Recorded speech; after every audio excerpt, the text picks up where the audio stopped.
Merci, monsieur le modérateur. Bonjour à tous. Merci d'être venus, de donner de votre temps pour participer à cette conférence. Oui, parce qu'il s'agit bien de participer, mais pas d'assister, tout simplement. Vos réactions, questions, points de vue sont vivement sollicités. Remercions les anciens de l'ENA pour l'organisation de cette conférence, pour l'opportunité donnée à nous, les jeunes, d'exprimer nos idées, de nous exprimer tout court. Remercions l'IFM Mode Fidèle des conférences de l'AENA. Voilà, alors je vais commencer. Comme le modérateur l'a annoncé, mon intervention répondra à notre question thématique « Quelle finalité pour l'éducation ?» et j'ai précisé à Madagascar, par ce postulat. Une éducation, un système éducatif pour une insertion professionnelle optimale et efficiente. Vous remarquerez que j'ai pris le chemin le plus court pour traiter le sujet. C'est une vision très utilitariste et assez réductrice de cette institution sociale qu'est l'éducation, mais on se souvient tous de cette partie, souvent à la fin de la fiche, qu'on nous demandait de remplir à chaque début d'année scolaire, carrière envisagée. C'est comme si tout le système éducatif, à travers l'enseignant, nous faisait déjà prendre conscience qu'apprendre avait cette carrière envisagée comme objectif. Le système éducatif apparaît ainsi comme la voie, la passerelle, voire un moyen, pour l'atteinte de cet objectif de carrière. Mais avant d'appréhender l'apprentissage comme un moyen pour X de devenir médecin ou comme Y de devenir astronaute, il faut se rendre compte que le système éducatif doit d'abord faire en sorte que X et Y aient tout court un jour un travail rémunéré et sécurisé qui puisse assurer leur subsistance. L'éducation est le lien entre l'individu et un avenir professionnel. J'ai parlé de l'éducation comme moyen parce qu'il faut admettre qu'il existe en effet des exceptions qui considèrent l'éducation comme une fin en soi, l'amour de l'apprentissage éternel. Ces derniers se distinguent du schéma habituel qui prévaut dans notre culture malgache, apprendre, obtenir un diplôme et puis travailler. L'éducation pour une insertion professionnelle optimale et efficiente. En d'autres termes, un système éducatif, une politique et un programme scolaire qui en arrive à un zéro taux de chômage, à l'éradication du sous-emploi, à la garantie d'un emploi stable et une évolution de carrière.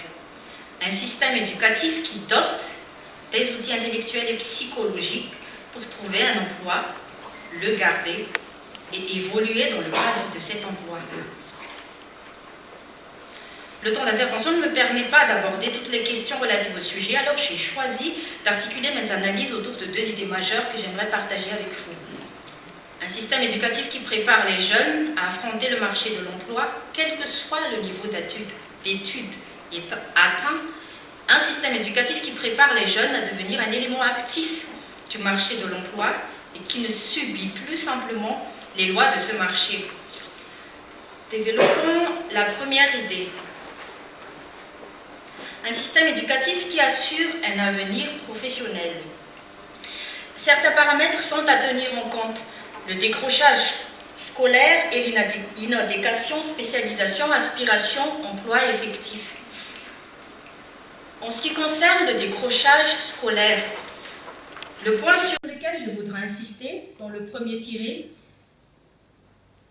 est par rapport au faible taux de scolarisation. D'ailleurs, ce problème existe aussi au niveau des facultés. Ceci est dû à l'insuffisance de ressources, l'insuffisance d'infrastructures et de personnel enseignant. En effet, il y a des normes en matière d'enseignement concernant le nombre d'élèves pouvant être pris en charge par un enseignant. Le problème de fond a toujours trait à l'insuffisance du budget alloué à l'enseignement. Il faudrait valoriser le métier d'enseignant. Par exemple, des parents appartenant à la couche vulnérable ont intégré leurs enfants dans un EPP. L'enfant a eu son CEPE, mais faute d'avoir été parmi les meilleurs lors de cet examen, aucune place ne peut lui être donnée en 6e dans un quelconque CEG. Les effectifs étant limités à la capacité d'accueil en matière d'infrastructure et de personnel de cet établissement. La scolarisation au sein des collèges privés étant hors de prix, les parents en question déscolarisent l'enfant en cause.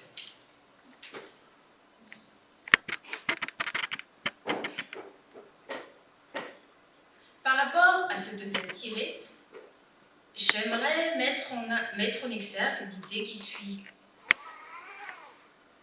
Il y a des jeunes qui ont abandonné leurs études, qui se mettent à chercher du travail avec seulement à peine une qualification scolaire. Le danger de cette situation est l'impossibilité pour l'individu en question d'évoluer dans son travail, à moins d'avoir recours à une formation professionnalisante, ce qui n'est pas toujours le cas. Par rapport au dernier tiré, je voudrais insister sur l'importance de cette orientation.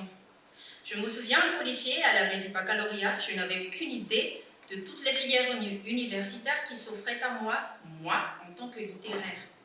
Je n'avais aucune idée de la spécialisation pour laquelle il fallait opter si je voulais devenir ambassadeur, par exemple, ou travailler dans une banque. Plusieurs jeunes errent avant de trouver leur voie. On connaît tous des amis qui se sont aventurés à essayer les premières années de toutes les filières à un cadre pour finalement embrasser une carrière tout à fait étrangère à ces filières. Un conseiller d'orientation qui aiguillonne l'étudiant selon ses aspirations et ses compétences réelles sur la bonne voie éviterait les errements dont on a parlé. Passons à la deuxième idée majeure, un système éducatif qui contribue à la création de l'emploi. Il y a certains constats qu'il faut faire par rapport à la réalité actuelle. Il y a un gap considérable entre l'offre et la demande d'emploi. Et l'avantage de l'entrepreneuriat par rapport à cette situation, c'est que le jeune se crée lui-même en emploi et en crée pour d'autres. Il contribue à la résorption du chômage. Les leviers pour la promotion de l'entrepreneuriat sont indispensables dans ce sens. Les programmes scolaires doivent inciter le génie créateur parce que les entrepreneurs ont tous des visions, l'esprit de recherche, d'innovation. Pour cette partie, je voudrais mettre l'accent sur ce fait. Le jeune devient un personnage actif sur le marché de l'emploi. Il n'y cherche plus ce qui est disponible, il se crée un emploi pour lui-même et augmente les demandes qui y sont. Cet entrepreneuriat doit être encouragé par des mesures incitatives initiées par l'État, des mesures fiscales, entre autres, pour la création des PME. Il y a une forme d'entrepreneuriat qui prolifère à notre époque et que nous connaissons tous, les ventes en ligne.